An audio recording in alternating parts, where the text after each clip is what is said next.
Abagadaa gaarii hin argisu badhu farda. Daawwattoota televezyiinii OBS amma kan argamnu gidduu gala hoteela riizoortii Soodareetti argamna. Akkuma dudduuba kootti ilaalaa jirtan lagni Awaash guutee hoteela riizoortii Soodaree nyaatee jira, guutummaa guutuutti dhaalee jira jechuun ni danda'ama.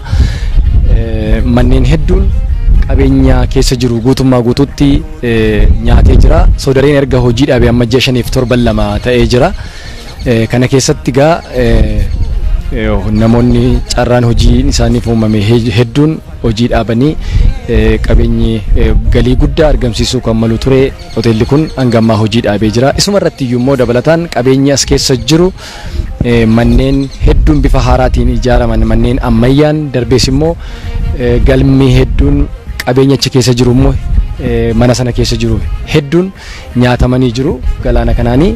Sababni isaa maali jennee odeeffannoowwan adda addaa yommuuti gaggaafannu hidhi qooqaa baay'ee humnaa ol ganni kun roobni baay'ee waan roobeef waan guuteef hidhi qooqaa bishaan meetir kuubii 600 oltu gadhiifame kan jedhamudha odeeffannoon argama ba'aa jiru. Akka bara kanaatti bishaan meetir kuubii 600 hamma kana gadhiifame hin beeku.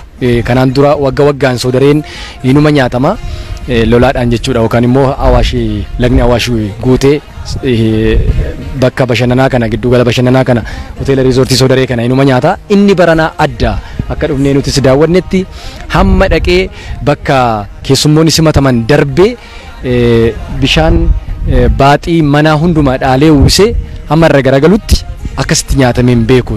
Soodareen kun isa jalqabaadha. Inni baranaa roobni baranaas baay'ee dheerate, humnaa ol roobaa jira. Fuulduratti illee roobni dheerachuu danda'a odeeffannoon jedhus jira. Mee walumaa galatti Soodareen maal akkamittiin bishaaniin maaltu jalaa qabeenyi badeera, maaltu jalaatii dhaalame yookaan immoo lolaadhaan bishaan kun guutee Awaash guutee nyaatame isa jedhu.